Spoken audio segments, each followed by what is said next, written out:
We had one there in Atlanta that was several years ago, that the ransomware hit on Thursday night, going into Good Friday. All of the executives had gotten on planes that morning early to go to an island for an offsite retreat, strategic retreat. You don't think they knew that? Yeah. Maybe. So that had been in there, and what we discovered is Wow. that the compromise had actually been about 4 months prior. Welcome to the Business Ownership Podcast, brought to you by Awareness Strategies, helping you navigate the waters between entrepreneurship and ownership. Hey there, peeps. This is Michelle Nedlack, and I am super glad that you're here with us today because I am here with my most amazing guest, Brian. Brian, thank you so much for being here today. My pleasure. Thank you. Awesome. So give us a highlight of who you are and what you do for business. Wow, who am I? I've You been, can give me my the name's short name and not the the short, exponential. yeah, the short version. Okay, yeah, you don't want to go back as far as when the earth cooled, probably.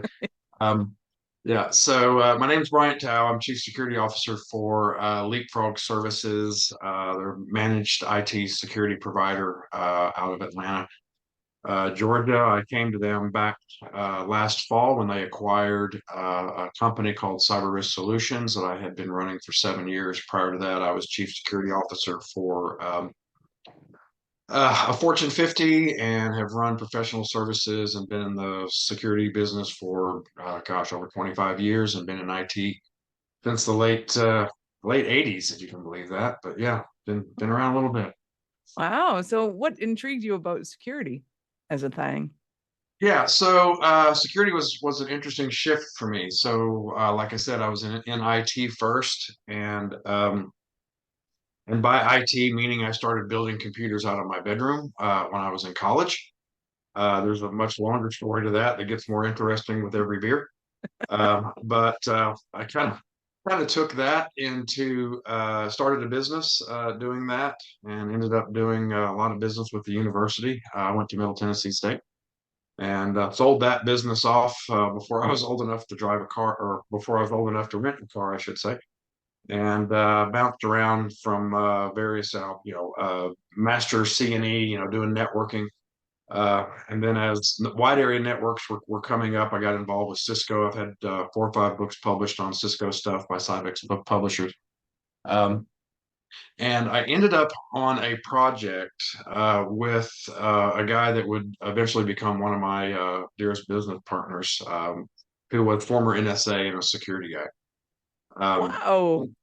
so it turned out that in that time, the security people weren't necessarily IT, IP network people, right? They didn't have necessarily the same in-depth and background on how information, how packets move, like really down to the level that the network teams had.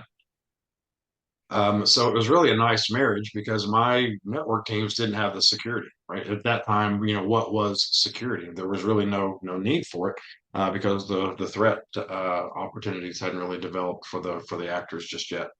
Right. So it became very intrinsically valuable to me that while it's very, very cool to nail things up and see them go fast, um, there was really an intrinsic value to me to protect them. And then taking the knowledge and the background I had on the network side and applying that into the security field. So Jeff and I started a security company called the Sargon Group that we eventually sold off to Nortel Networks. And I've been in security ever since. And that was just before the scare of the year 2000, I guess. So I've been doing it ever Wow. since then. That is awesome and fun. And I could pick brain for hours. But I promise I'll stick to the half hour. Okay, well, that's fine. So, so now who do you serve and support? Who is your ideal client? Yeah, so like I said, the company that I had was Cyber Risk Solutions, small boutique firm located in Nashville, Tennessee, where I still live. We were acquired by Leapfrog Services in Atlanta, who had been a partner of mine for better part of 3 years. And we ended up with several of their clients on our roster, and it just seemed to make sense for us to work together in a more holistic fashion, right? So they ended up acquiring it. And the reason why that was happening is kind of what I've built my entire security career around. You know, obviously, as I mentioned, I started off in the technical field, and the more work that I did, and the more I kind of, I'll say, moved, uh, I'll say, up the ladder, if you will, into how we were handling security and so forth, moving more into, middle, and then finally into the executive suites and the boardrooms. It became very obvious as I was doing that work with a lot of different companies that security was stopping at the technical level. And if you do the root cause analysis on any of the headline breaches, really, that you've ever heard of, what you will find out is that the root cause actually started somewhere on the governance side. Patches were missed. Okay, great. Certainly a technical thing to not have patches on your systems. Um, but when you get down to the five whys, why were the patches missed? Well, we didn't have the resource. Well, is that a technical issue or is that a program issue? Probably a program issue. Well, we didn't have the budget. Is that a boardroom issue, or right? So you see where that's going, right? So Yes. when you go back and you look at the things that actually happened and the root cause, there's almost always a program. There's almost always a governance issue that caused that vulnerability to open up. That was eventually a technology hack. Um, so what cyber risk did was we were pure play consulting, starting at the executive level and offering risk management strategy and executive leadership, virtual chief security officers, and that type of service. Building out incident response plans, building out policy, all the things that are needed programmatically to build a security program to properly protect the technical. So we didn't do any technical work. I mean, we maintain the strike force team that we still have now, to do penetration testing and that kind of work. But we didn't, configure firewalls. We didn't do Active Directory rules or anything like that. We had partners that would go in and do that technical stuff, or if the clients themselves had IT teams, and we would leverage them to do that work, and then we would be the governance side to manage a metric how all of those kind of things were being managed. So Leapfrog, being an IT services provider, they're the one that, as I like to say, they're the ones that manage the bits, bytes, and blinky lights. So we could manage the governance side of it from, VCSO, governance, and then the operation side, and then have Leapfrog doing the technical stuff. So then it became very obvious after we got five or six of those clients on both rosters that the holistic solution is really what the market is looking for. So it really kind of gives us a first mover advantage, if you will, to be able to talk to a client at the executive board level about risk, being able to build out a proper strategy over 2-3 years, whatever that throttle, as I call it, needs to be, and then also be able to operate the technology to the level and to the governance program that we put in place. So it's really working out very, very well for all of our clients that have bought into the service, that we can really provide what we call our ring of security, right? So when you do the four pillars, right? People, processes, technology, facilities, right? Nothing new about that. It's been around since the days of the transistors, right? But when you wrap the attack surface around that, and you really look at where these attacks are coming from, what MIT, Columbia, and several other studies have noticed and reported on, is what I started out the conversation with, was that most of those attacks, a little over half of them, come from the governance side. They affect the technology, but coming from that governance side, it's very important for us to work with our clients on making sure that entire ring is protected. So that's the whole thing that we do. Like I said, it provides us a very significant competitive advantage in that, because most IT providers that are managed providers, there's always that gray area between what they're providing, right? Is it a rack space power circuit? Are they coming as far in as the server? And if they are coming in as far as the server, who's actually managing The server, is the client responsible for patching? Is the provider responsible for patching? Or now you get from server itself into the operating system or into the databases, so forth, and those kind of things, and writing on the server, who's responsible for all of that. So having the ring of security in place through the whole offering gives our clients peace of mind that they can run their business with a very high level of confidence that those kind of things are being managed. Nice. So it's I was going to say, so it's not just IT companies or SaaS companies that are needing what you do. It's any company that has a server internal. Am I right? Or Yeah, so it ranges. It's all over the place, right? So, people ask me, what's your target vertical? And my response to that has always business, been, well, what's the adversary's target vertical? right? People, and then and you also get the question, well, we don't have anything necessarily that an attacker would want. And my response to that is, well, are you connected to the internet? Yeah. Yeah. Do you have a website? Yeah, exactly. Well, do Yeah. you have bandwidth? Yes. Mhm. Okay. You have processing power somewhere? Sure. You have storage. Well, those are the three tools of the adversary. And now, in this day and age, with the ransomware being as rampant as it is, there's nobody on the planet that data is more valuable to you than it is to anybody else on the planet. So you will pay for it if it Mhm. is suddenly taken away, right? So there's certainly some opportunities there.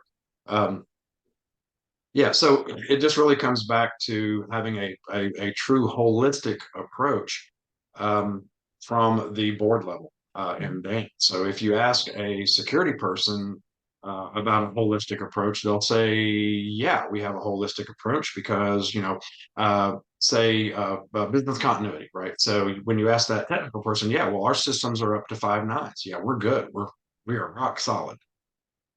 Okay, well, that's technology. That's technology. That's not business because the systems themselves are available. Does not necessarily mean that the cash register is still ringing, right? So, when you really get into doing big business continuity projects, say there's a global call center and you're outsourced in India, and there's a hurricane or something coming in, you have to move 300 call center agents from Chennai into Bangalore, about 300 miles, and you learn when you have to actually run that tabletop exercise that way, or in this case, we did live exercises. You learn I've got 5 or 6 empty seats. My call times are going up because we didn't have pet care. I've got people that couldn't make the trip because they didn't have somebody to watch their dogs. Meanwhile, my call center that I'm responsible for the business continuity for, um, I've got empty seats. My call times are going up, my satisfaction rates are going down, and subsequently my SLAs for that call center client are in jeopardy because of dogs. Essentially. Yeah. Right. So there's nothing technical about that solution, right? So I Right. use that story because that's well, most of it is true. But it really does shine a light into the dark corners when you're talking to people that say, well, it's real easy. The technical guys can go in and change the X records and push those calls to Chennai in about 3 minutes, wait for it to propagate, right? Mhm. Until they count. Easy. Moving 300 people, having buses, having hotels, pet care, right? Having all those kind of things in place is business continuity. So it's those kind of things. That may be a bit of an extreme example, but it really does shine the light on the fact that when we're talking about business, we're talking about risk, we're talking about cyber as it relates to all that. It's not just the bit bytes and blinky lights, as I was saying. Right. Well, and I don't think people realize that, technology doesn't sleep either. So if somebody's writing software that's waiting to hit and opportunity knocks, then, that's when it hits. It doesn't wait until 9 to 5, Monday to Friday. And Well, and most compromises, yes, well, 100%, exactly to that point. Uh, Most of the compromises that we end up dealing with when we get that incident response call from somebody, or generally from referrals, um,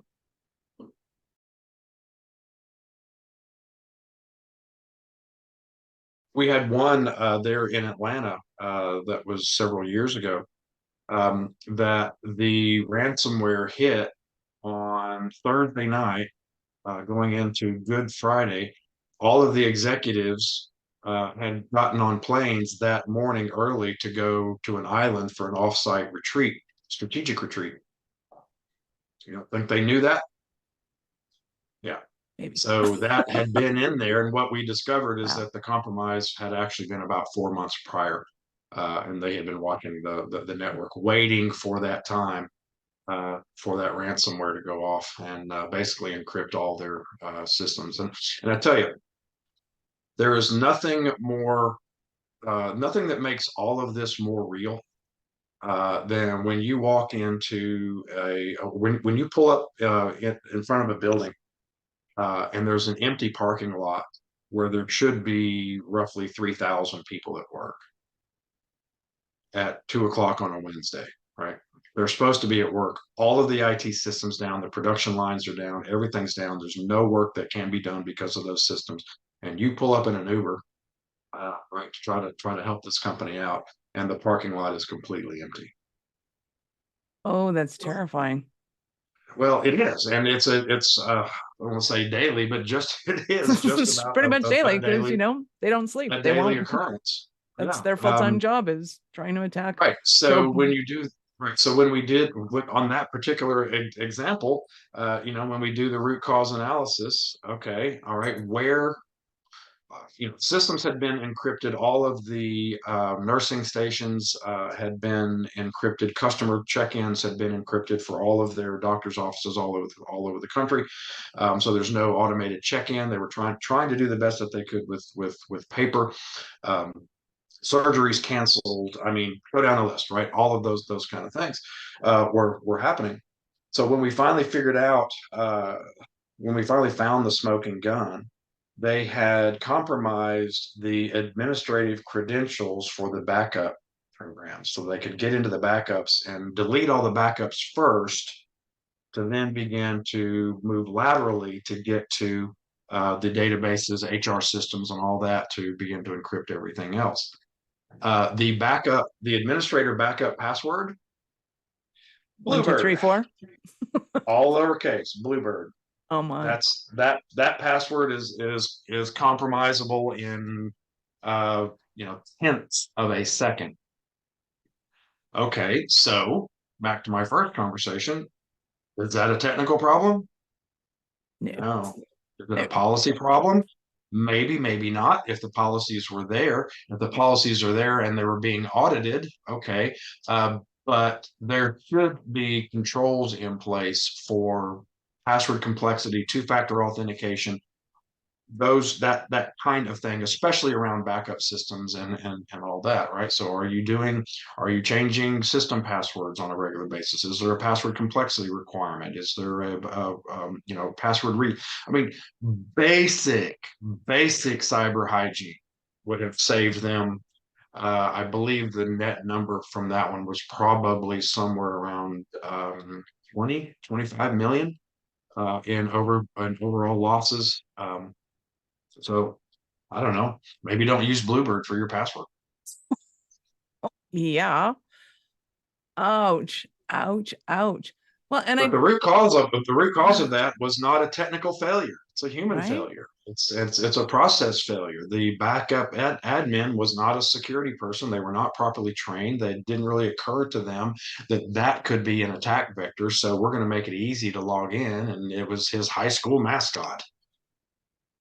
Well, and I don't think people really realize how much security has changed. Because to your point earlier, once upon a time, you didn't really need security because there was no outside access. You had a Well, there was computer at nothing your online desk. of You had to significant run value. around with a little thing or big floppy to go and access other information. I mean, it was pretty safe. You knew if nobody touched that, it was the same as it was the last time you saw it. And that was only, well, I want to say only, it was only, it's called 40 years ago. I guess it seems like a lot, doesn't it? But Yeah. to me, it does. To me, it was yesterday. But Well, now, there's no intrinsic value to whatever you had on that floppy disk, yeah, right? So chances are whatever it was there could probably be rebuilt in a reasonable period of time. And then as we become more and more dependent on systems, and then using those systems more and more to do more sophisticated things, and then there's more data required for that. And now you have these very highly magnetic, attractive systems that are being compromised, right? Right. Because I know personally for me, two factor authentication drives me crazy when it's something that seems insignificant to me. But then to your point, if it compromises anything else, the whole system breaks down and you're So kind of screwed. there's an interesting study, and I wish I could remember who it was so I could give them proper credit. But it was really, really compelling to me over this last holiday season.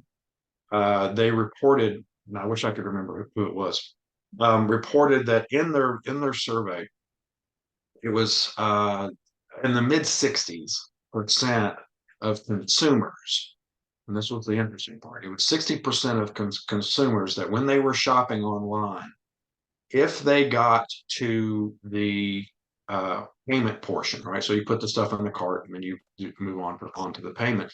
If they got to the payment portion and the payment did not have significant security, meaning a two-factor authentication, or they're looking for the padlock, on the secure transaction, which is a whole different conversation. But if the consumer did not feel that the transaction was going to be properly protected, they would dump the cart and they would leave.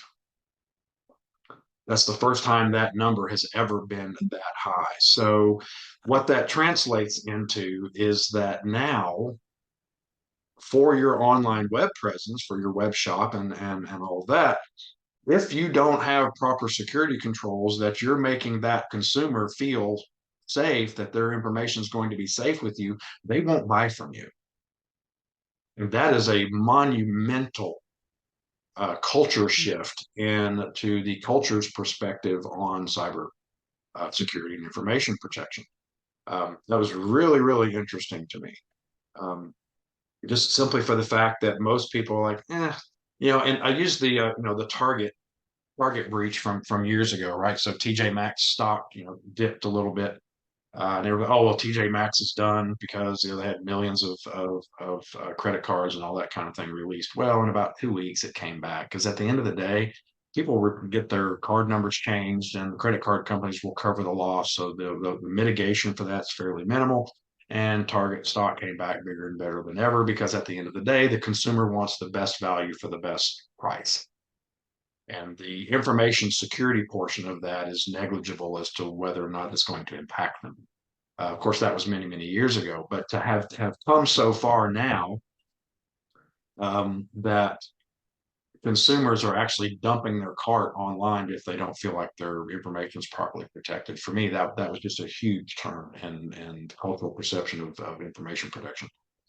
Well, and so for small businesses, I'm assuming that they have their shopping carts, it's up to the shopping cart software company to figure all that It stuff out, is it is. not? It is. Yeah. And yeah, so most of those things are outsourced, right. And rightfully so. When we go in and look at a company's profile, what their risk profiles might be, where the threats and so could be coming from, are they taking payments and so forth.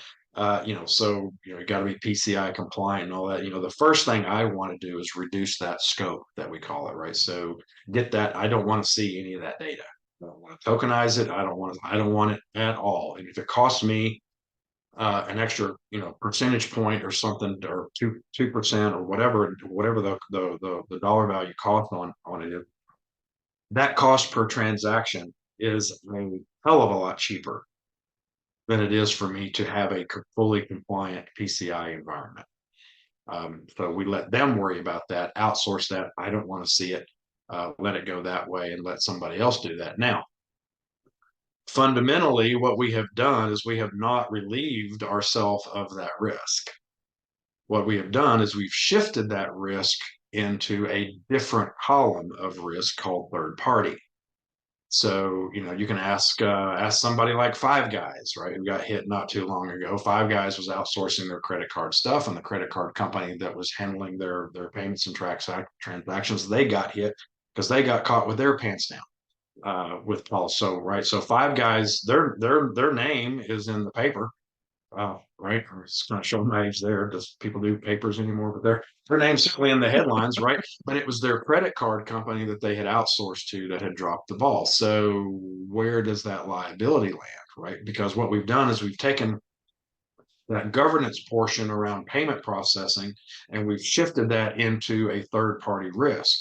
So what companies need to be doing for those companies that they're outsourcing things to, whether it's cloud providers or they're providing this, right? All cloud means is just somebody else's computer, right? So what we want to ask them, do they have their SOC 2 certification? What are their security controls? Where are their servers, right? All the things that go along with, and they do their due diligence on the third party to make sure they're protecting your data properly. So we've fundamentally shifted the risk into something that's more manageable, certainly, but that does not relieve the risk just because you've outsourced it. So I've talked to many and many executives that think that because we've outsourced this risk, outsourced those payments, that we're no longer liable, and that is not true at all. Well, and it's not even not liable, it's not accessible.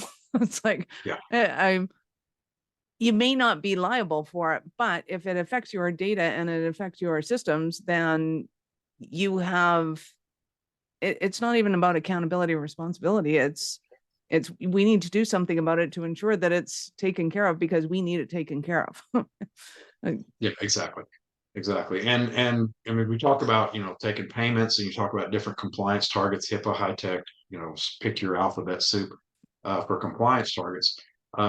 And when we're talking to small, medium businesses, most of them don't have a compliance target. If they're taking credit card payments, they outsource that. So there's really not another compliance target until they go get their cyber insurance. And to operate a business that has any data at all without cyber insurance is a little like, you know, not only riding a motorcycle without a helmet, but maybe, I don't know, it would just be crazy. I mean, you have to have cyber insurance because everybody thinks, especially small business, we talked about, I don't have anything that somebody would want. Um, but that data that you're using to operate is more valuable to you, like I said, and ransomware and all that. So to get cyber insurance, insurance carriers are dropping everybody because of the cost that's involved. So in order for them to keep you, they have become the new compliance, right? So they're sending you, we want to know, they used to say, do you have two-factor authentication? And it was a yes or no. Well, where is that two-factor? It's on our 0365, and we reauthorize our tokens once every 6 months. The answer was yes, but that's probably the dumbest thing that you could possibly do. And I can tell you that recently there was a company that lost $14 million because they wire transferred $14 million to a bank in Australia. And the root cause there was a memory scrape from an application that somebody had downloaded onto a phone.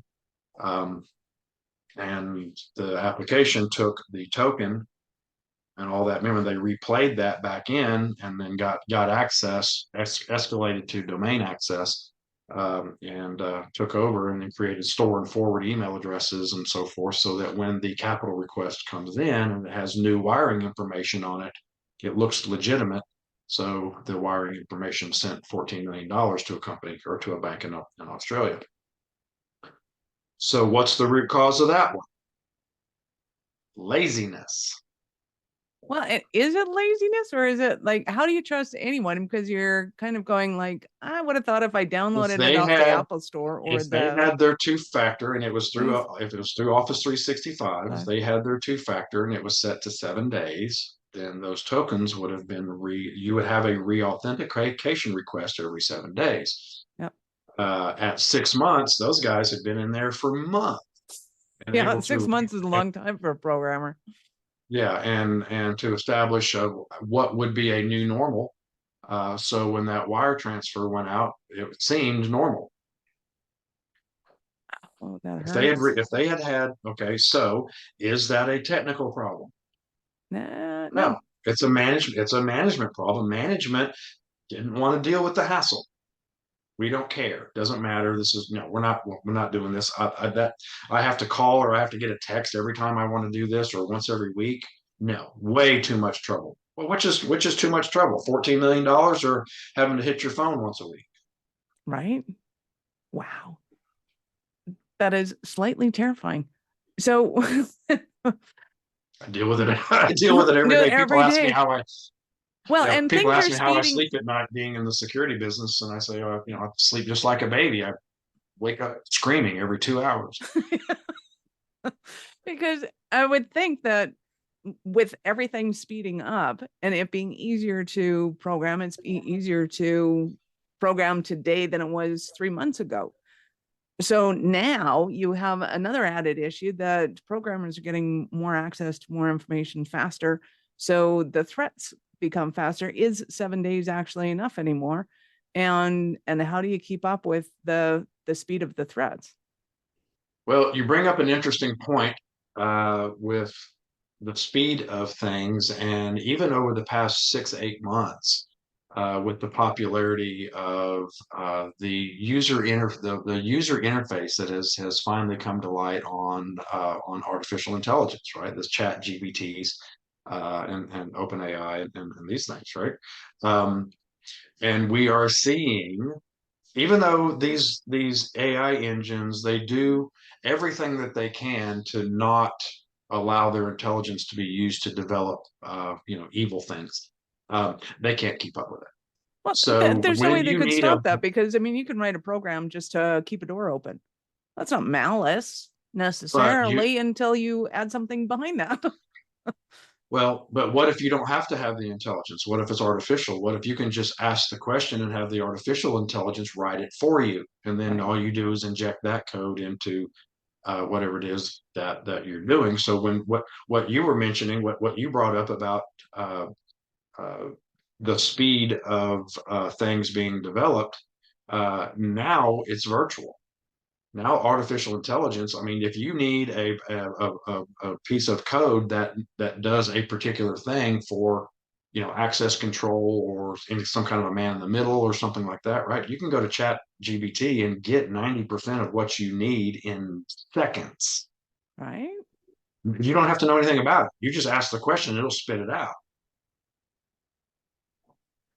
So your Wow. barrier to entry, I mean, we used to call them script kiddies, right? Yeah. Where somebody that's trying to do penetration testing or trying to do, you know, penetrate networks, you know, you run a series of scripts that are of, you know, publicly available on the dark web and all that and see what hits.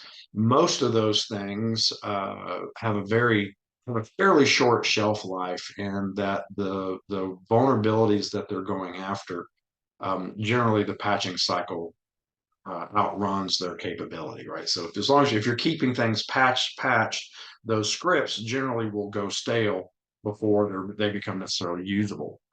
Um, but if we have artificial intelligence that's creating these things as fast as the vulnerabilities are discovered, then you've got a very interesting dynamic to your patch cycle. So what we're seeing in the market is companies that are responsible for patching their systems, Microsoft and so forth, are they're shifting their patching cadence a little bit differently, just to try to keep up with that type of a threat. Wow. So to for the lay listener in this that's kind of freaking out right now, what are some of the things obviously enabling double authentication when a piece of software says, do you want to do this or not? To do it and have some Yeah. patience with it is one thing. What are some other things that and having more difficult passwords? You mentioned that as another one. What are some of the other things that people can do to attempt Yeah, to got you. keep their Yeah, got information safe? right. So the now what, so to speak, right? So Yeah. okay, here's a bunch of scary stuff. What do we do? And I'm not going to give you the answer that most people that you talk to from security are going to give you. I'm going to give you a different answer, and it's going to go back to my initial conversation. I can give you a list of basic cyber hygiene stuff, like you mentioned, right? Password complexity, two-factor authentication everywhere when you can.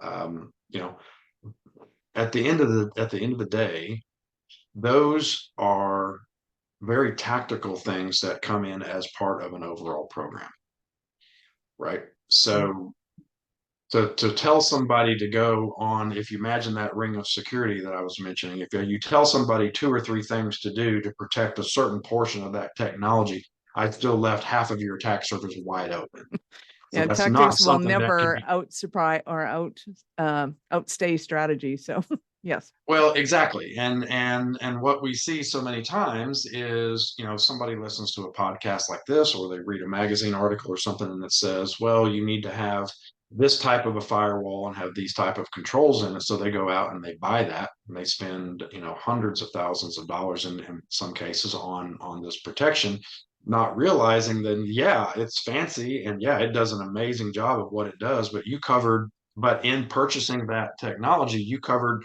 about 3% of your attack surface because you didn't Ouch. look at your business impact analysis. You didn't look at, well, where are the actual keys to the kingdom? Mhm. What do I need to be protecting and how best do I protect that? Not just because this thing is fancy and it's a blinky light. Where do I get the most return for my security spend? And some people will talk to you about percentages of IT as part of their security spend and so forth. And I mean, you hear generic numbers like that. And I'll give you a good example. Imagine you're another true story. Imagine you're the CFO for a well, I hate the word fast food, quick serve restaurant, right? They hate that word fast food. And we've worked with a lot of like household names. Um, and we're talking about, we've talked before about business continuity, right? How do we keep the business up and running? So I'm going to tie all these things together for you to help answer that question. Okay, so you're going through the list, things that we need to protect, and you come down on the list to payroll. Okay, I'm the IT security guy, right? Payroll. That's a 10 out of a 10, right? Got to protect payroll. We don't want that being hacked because we can't pay people and all that kind of thing. And we want to, so we're going to spend $250,000 on this where we've done services and cloud-based, whatever, backups and all that, right? So we have this program that we're going to put in place. And your CFO says, no, okay, I'm interested. Why? Because I am a cash heavy business. My payroll variance is less than 2%. I can pay my staff cash out of the drawers for up to 2 weeks without any loss. So rather than me spend, right. So rather than me spend $300,000 in system redundancy, high availability, and all that for that payroll system, it's not necessary. Their contingency plan is to pay cash, and then they'll back those payroll checks and everything into the system after it comes back up. And I tell that story a lot because what it highlights is what we as security professionals see into the business as things that need to be done and things that need to be protected when the business has a different view of those very same things. It's like that meme that you've seen with the two kids that are on both sides and there's a six, Mhm. right? So this one's saying it's a six and this one's saying it's a nine. They're both right, but it's perspective. Um, so as security people, so when you ask me, what does the business need to be doing to protect itself? I'm going to say to you, not the, two-factor this and whatever. I'm going to say to you, know what your business risks are, have a business impact analysis, know what needs to be protected and what your potential spend would be to protect that. I mean, there have been many instances where we see, well, people spend more money to protect an asset than it's actually worth.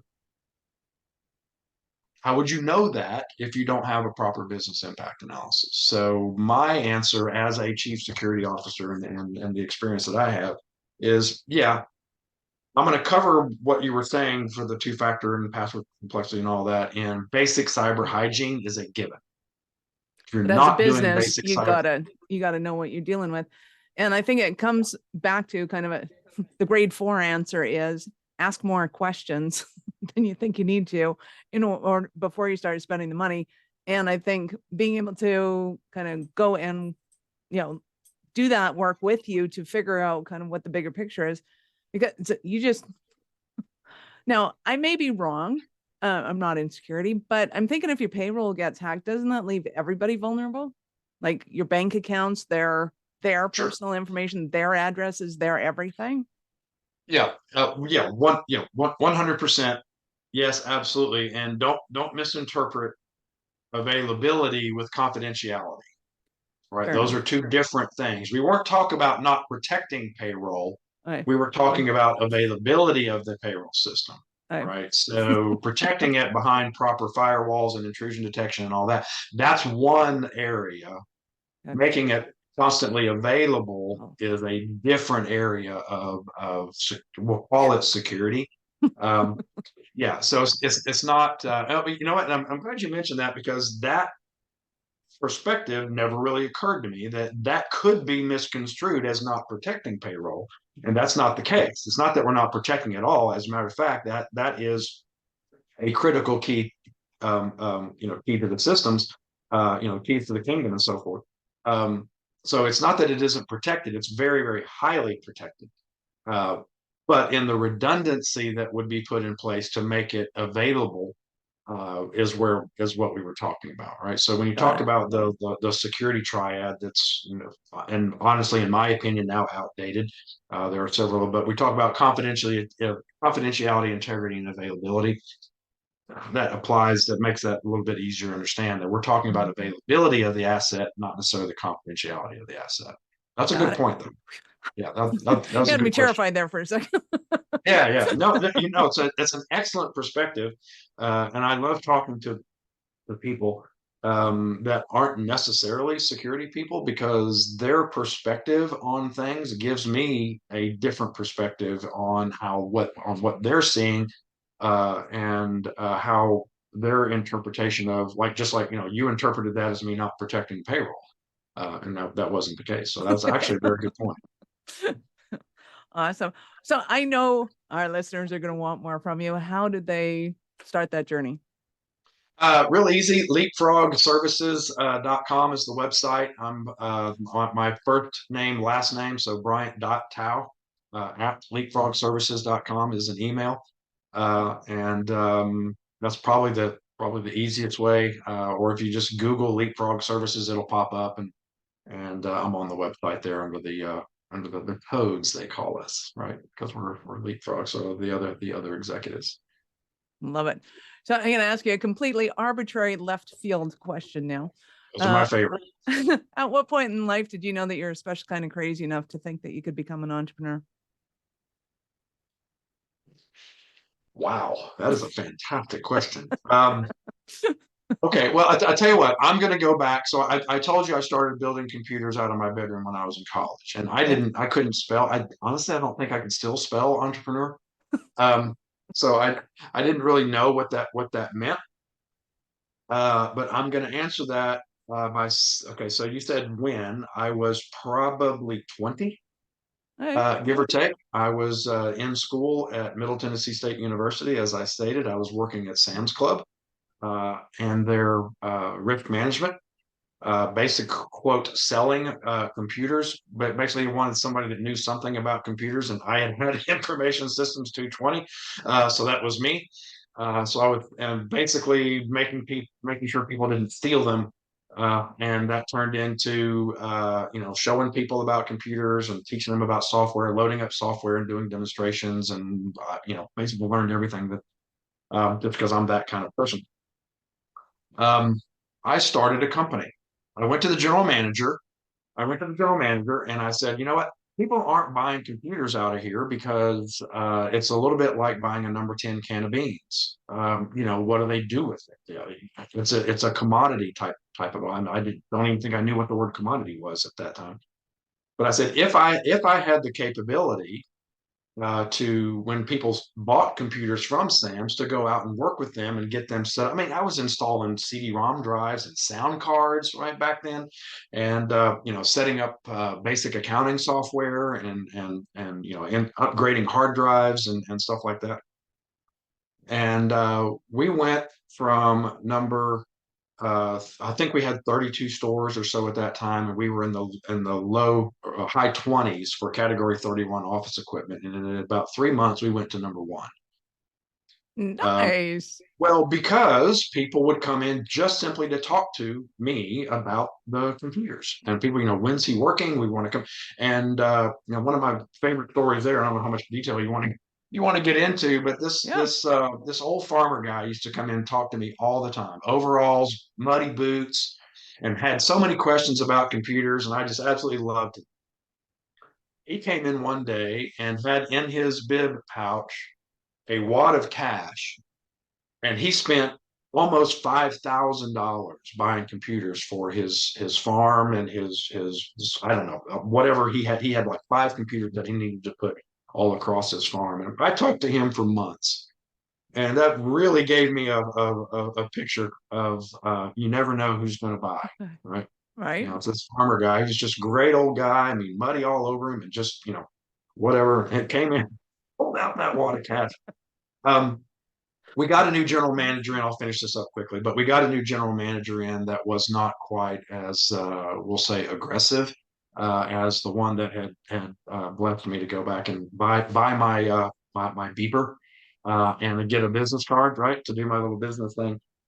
Subsequently, they fired me because they thought what I was doing was a conflict of interest to the Walmart way. Um, Never forget it. It was a Monday night. I just bought a car. I was doing pretty well, and I went home, madder than hell, and watched the rest of Monday Night Football, and decided that next day that I was going to incorporate and start a business and actually make it official and start building my own computers. So we got our cases FCC Class B certified and sold. My last year in business, I did $250,000 with the university.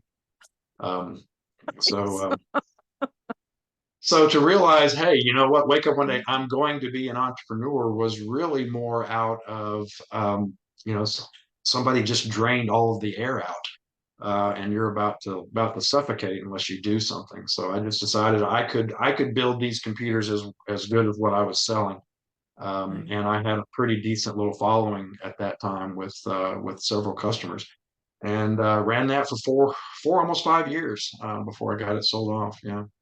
That's awesome. What a great story. Thank you. Brian, you have been absolutely awesome today. Thank you. Oh, Any well, last thanks. words for our peeps? Last words. Gosh, I don't know. Basic cyber hygiene, I guess. Home from the top. Proper risk management and proper protection starts in the boardroom, starts at the president level. And if you think something is inconvenient and end up having to wire $14 million, um, well, your staff and everybody under you is going to be thinking that same way, right? So, You got a wider wallet than I do, if that's your definition of inconvenient. right. So, peeps, Brian's links are all in the show notes. Of course, scroll down, connect with him, do the smart thing, because this is a massive case of you don't know what you don't know. And you just can't afford to be in that position at this point in business. So Right. thank you so much for your time, Brian. I appreciate it. And I know how valuable it is. Absolutely. Well, absolutely. I appreciate it very much. It was lots of fun. Thanks. Peeps, this is Michelle Nedlock. Thank you for being here with us today. Be sure to subscribe to the show and share it with your friends. We love helping entrepreneurs grow. Are you running a business over 7 figures but still struggling with technology headaches? Pay attention, you do not want to miss this offer. This podcast episode is brought to you by Awareness Strategies, who is offering a custom-built digital adoption roadmap for anyone running a business over 7 figures who's wanting to grow their business in the next 5 years. And it's not just a roadmap, they offer full implementation as well if that scares the out of you. Check out awarenessstrategies.com/roadmap for more details today. The link's in the show's notes. Don't regret not doing this. Do it now. That's awarenessstrategies.com/roadmap.